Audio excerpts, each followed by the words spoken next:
Բարև ձեզ, քանի որ հեռախոսս այսպես զանգերի և հաղորդագրությունների տարափի մեջ է, որոշեցի այսպես լայվի ֆորմատով արձագանքել բոլոր հարցերին, բոլոր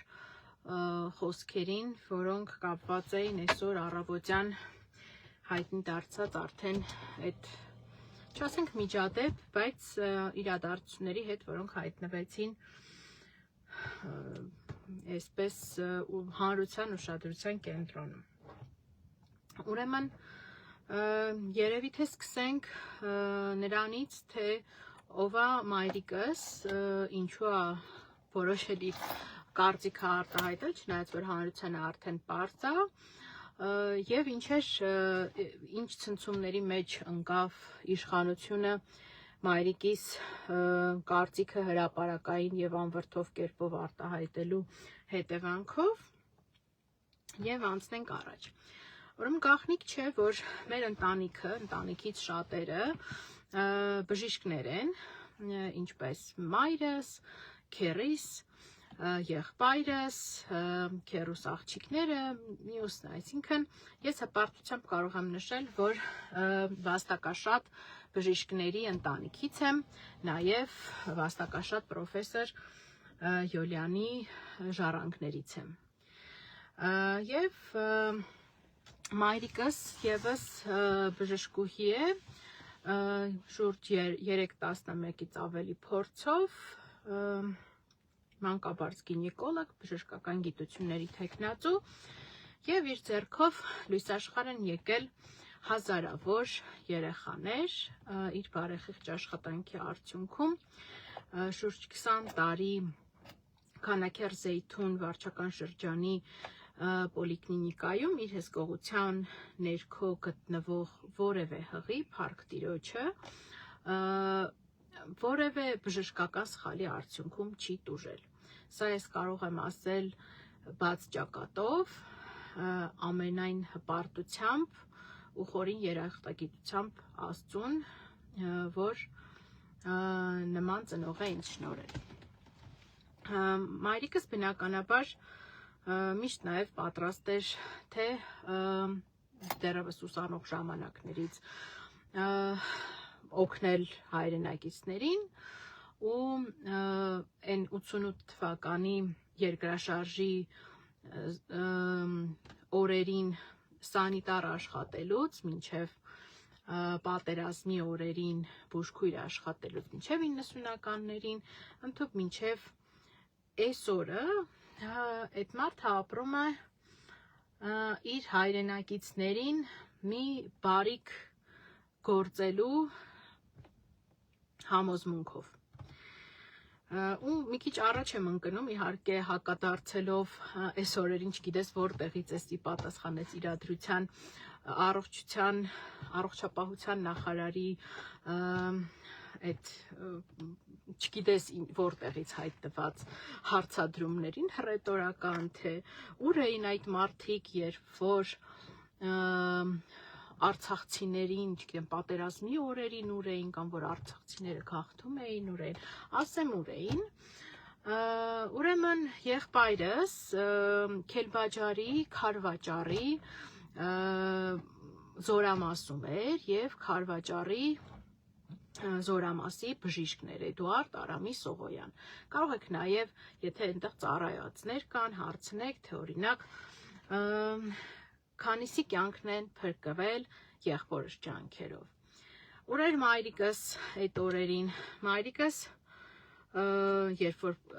գաղթում էին կամ բան են անում, մայրիկս իր կարողացածի առավելագույնի չափով և նյութապես և հոգեբանորեն և իր կարողությունների բերումով ամեն օր առ-այսօր է շարունակում օգնել արցախցիներին, իրենց աշխատանքի տեղավորելով, որդեկորույս մայրերին մայրանալու, կրկին մայրանալու բերկրանքը պարգևելով, այնտեղ Անահիտ Ավանեսյանը ասում է, ինչ էր ասում, մի աման ճաշ տարած կար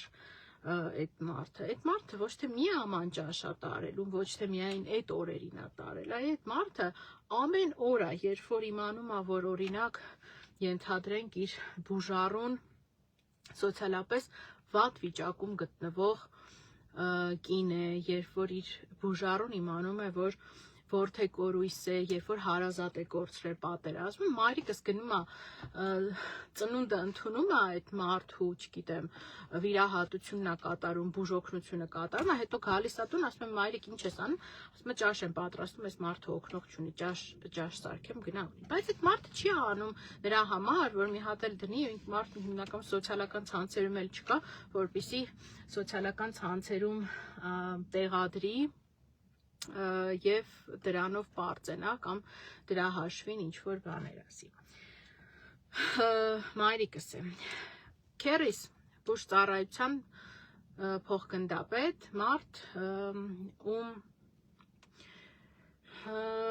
մասին դժվարում եմ առանց ուսմունքի խոսամ,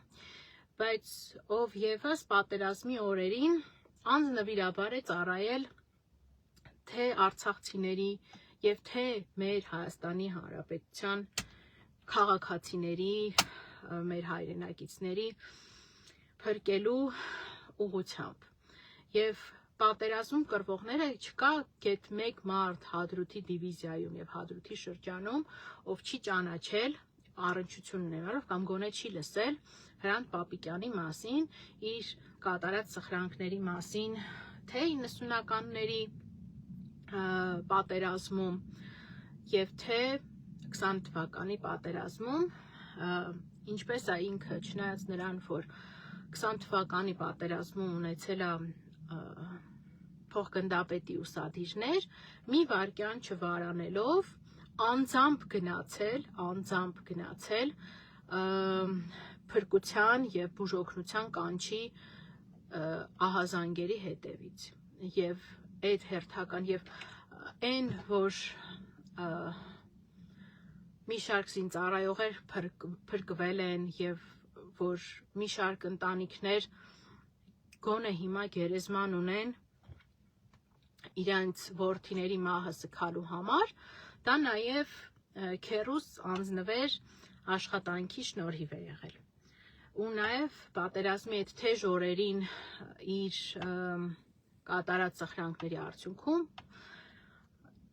եւ հետևանքով ցավոք սրտի դարձել է ադրբեջանական դիվերսիոն խմբի հարձակման զոհ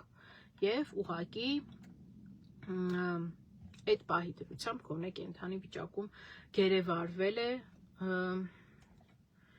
ադրբեջանական զինվորական ուժերի կողմից, բայց հետագայում իհարկե չեն ճանաչել որպես գերի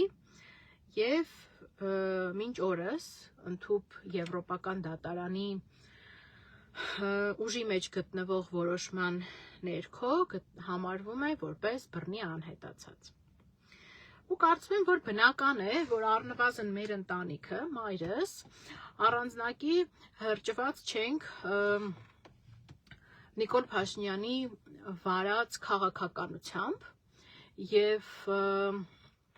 բնականաբար ունենք դիրքորոշում, բայց ինչպես մայրիկս է ասում, եւ ես չեմ կարող այստեղ իր հետ չհամաձայնել, որ մեր անձնական ողբերգությունը այսքան ցավալի չէր լինի, եթե սրան զուգահեռ չլիներ նաեւ անանձնական եւ հայրենիքի ողբերգությունը եւ հայրենիքի շարունակական ստորացման process-ը, որը այսպես անձնվիրաբար, այս բառեր կարամ ասեմ, հանձն է առել Նիկոլ Փաշինյան անունով դերակատարը։ Ու վերադառնալով արդեն միջադեպին, պետք է ասել, որ եկել են մեր բակ, որտեղ որ ես ծնվել, մեծացել եմ, մեր ընտանիքը արդեն 30 տարից ավելի այնտեղ է բնակվում։ Եվ մայրիկս տեսնելով, որ եկել են քարոզարշավ իրականացնելու, իսկ քարոզարշավը ոչ միայն, այսպես ասած, քարոզը անելու եւ միակողմանի տեսակետներ հաղորդելու միջոց է, այլ նաեւ հնարավորություն է թեկնածուների համար, որպեսզի ոչ արհեստածին բնական կերպով տեսնեն տվյալ տեղամասի ընտրողը իր աջակիցն է, թե աջակիցը չէ։ Իսկ լսեն նրանց հոգսերը, մտահոգությունները եւ եթե օրինակ տարբերություն կա հայտարարված հավաքի միջև, որտեղ որ ենթադրվում է, որ միայն համակիրներն են հավաքվում, ապա մարդկանց դռան մոտ հասնող քարոզչությունը կարող է, պետք է եւ բնական է, որ պետք է հանդիպի նաեւ հակառակ կարծիքի եւ անկեղծ կարծիքի, թե ինչ են մարդիկ մտածում իրենց մասին։ Այն ինչը որ ասել է մայրիկս, կարծում եմ բոլորը տեսել եք, դա կրկնելու անհրաժեշտություն չկա, հայտնել է իր կարծիքը, որը բնականաբար առաջացրել է այն ցնցումները, այն ճղճղոցը, ինչը որ առաջացրել է։ Այս պարագայում ինձ շատ են հիմա զանգում հարցնում, բա իրավական պրոցես սկսելու եք, չեք սկսելու, այդ ինչ խոսելու ձևեր եւ այլն։ Պատասխանեմ շատ պարզ եւ հստակ։ Ես ինքս ունենալով 2 բարձրագույն իրավաբանական կրթություն, չեմ պատրաստվում մտնել այն Նիկոլ Փաշինյանական իրավաբանության մեջ, որտեղ կոնկրետ քաղաքական ուժին ուղղված քննադատությունը եւ դրանով պայմանավորված էլ նաեւ օրինակ հակադարձ խոսքը, բացառապես օրինակ քաղաքական վերակատարներին ուղղված բաներն են, որակելու եմ որպես ատելության խոսք եւ հատկանիշով պաշտպանված, այսինքն սահմանադրությամբ երաշխավորված հատկանիշով ատելության խոսք։ Ես այստեղ ոչ որևէ գործողության մեջ քրեա իրավական տար չեմ տեսնում,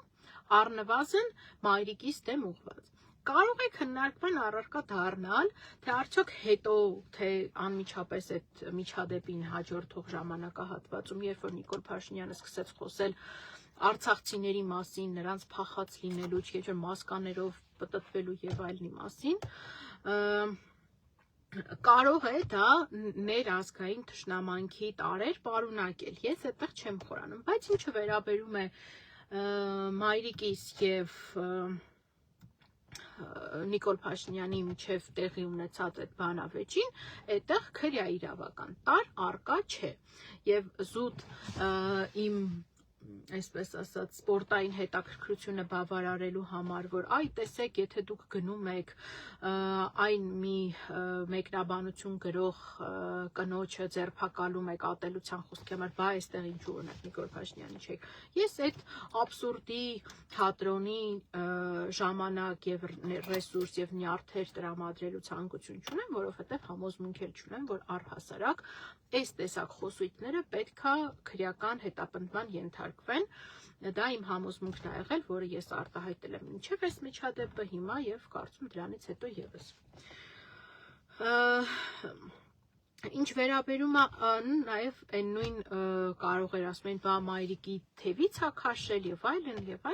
ես այստեղ էլ քրեական տար չեմ տեսնում, ինչպես եւ չէի տեսել որևէ օրինակ քրեական տար երկվորյակ Մինասյան եղբայրների ձերբակալման արդյունքում, որի մասին եւս արտահայտվել եմ։ Այսինքն ես ունեմ այդ համոզմունքը, որ իրավաբանական համայնքը եւ առաջին հերթին ես էլ իմ անունից չպիտի լեգիտիմացնենք այս իրավաբանության գահավիժումը դեպի աբսուրդության այդ անդունդ։ Եվ հետեւաբար նման գործընթացներ առնվազն իմ կողմից չեն նախաձեռնվելու։ Չեն նախաձեռնվելու նաեւ պատասխան օրինակ քաղաքացիական հայցեր զրպարտության եւ վիրավորանքի մասով, որովհետեւ ինչ ասեց էլի Նիկոլ Փաշինյանը ի պատասխան մայրիկիս այդ դիտարկումներին, կարծիքին, որ ինքը հայրենիքի դավաճան է եւ ինքը այսինքն իր պատճառով կորցրել է եւ իր հայրենիքը եւ իր ուրախությունը, սկսեց ասել, չգիտեմ, ռոբին եմ նստածնելու, քո տերերին եմ սատկացնելու եւ այլն, հետո նաեւ երբ որ ասցին Վահե Մակարյանը կարծեմ հարց է տվել կնոջ ինչու եք սպառնալիքներ հում, հստակեցրել է իր դիրքորոշումը, այսպիսի մի զրպարտություն անում, որ ես ոչ թե սպառնացել եմ անձամբ այդ կնոջը, այլ ես սպառնացել եմ իր տերերին, իհարկե գայթակղությունը էլի մեծ է այդ տերերի մասով հակադարձում տալու, բայց կսահմանափակվեմ ասելով, որ մայրիկս բավականաչափ ինքնիշխան է ի տարբերություն իր գործողություններում, ի տարբերություն ոմանց, եւ այս պարագայում էլ այդ փաստարկների սնանկությունը ակնհայտ է եղել եւ այդ դրա այսպես ասած վճիռը հանրությունը ինքը օբյեկտիվորեն նայելով այդ իրադրությունը ինքը վստահաբար կայացրել է չկա որևիցե մի փոխհատուցում չգիտեմ կլինի դրամական եւ այլնի տեսքով որը իզորու է փարատել մայրիկիս ցավը ու վիշտը այս ամեն ինչի նկատմամբ եթե մի գործողություն կա ավելի ճիշտ երկու գործողություն էլի, որը կարող է փարատել օրինակ մեր ընտանիք եւ մասնավորապես Արփինեի ցավը այս իրադրության հետ կապված, այդ առաջին իր հրաժարականն է եւ երկրորդ տեղեկություններն են բռնի անհետացած իր եղբոր ճակատագրի մասին։ Եվ վերջին ասպեկտը, որ կուզեի անդրադառնալ, իհարկե մեկնաբանություններ վարել եմ, այս աշխատանքից ազատվելու հետ կապված մեկնաբանություններն են, ինձ շատ են զանգում եւ այս մասով էլ խնդրում են մեկնաբանություններ։ Ես ասել եմ եւ նորից եմ ասում, խնդրում եմ նաեւ հարգանքով մոտենալ այս դիրքորոշմանը։ Բնականաբար այս իրադրությունը անհետևանք չի մնացել եւ բնականաբար ինքն ունեցել է իր արձագանքը։ Ես չեմ հերքում, որ եղել են մայրիկիս հորդորներ սեփական դիմումի հիման վրա ազատվելու, բայց ես չեմ ուզում թիրախավորել կամ քննարկման առարկա դարձնել, թե ում միջոցով եւ այլն եւ այլն։ Ամեն ինչ իր պատասխանը կստանա, երբ որ ունենա իրավական հստակ ձևակերպում։ Բայց բնականաբար պետք է ասենք, որ այս իշխանության օրոք առաջի անգամ չի եւ մի անգամ չի, որ ընդդիմադիր հայացքներ ունեցող մարդիկ ենթարկվում են համապատասխան ճնշումների, ակնարկների, կարգապահական տույժերի եւ այլն, որոնք պայմանավորված են բացառապես իրենց քաղաքական հայացքներով։ Միջադեպի մասին թերևս այսքանը, եթե լրացուցիչ հարցեր կլինեն եւ անհրաժեշտություն կլինի նորից անդրադառնալ թեմային, եւս գուցե եւ այս ֆորմատով կհաղորդակցեմ ձեզ հետ։ Վերջում ուզում եմ ասել շնորհակալություն այդ անհամար թվով զանգերի, նամակների, մեկնաբանությունների համար, որոնք աջակցում էին մեզ։ Այսօր առավոտից հեռախոսս իմ եւ մայրիկիս չի դադարում։ Ամբողջ աշխարհից են այսպես ասած զանգում, աջակցության խոսքեր հասնում, ծանոթ, անծանոթ մարդիկ, ովքեր փոխանցում են, որ մայրիկս նաև իրենց ձայնն է բարձրացրել այսօր իր դիրքորոշումը հայտնելով։ Շնորհակալ եմ բոլորիդ եւ Աստված մեզ հետ։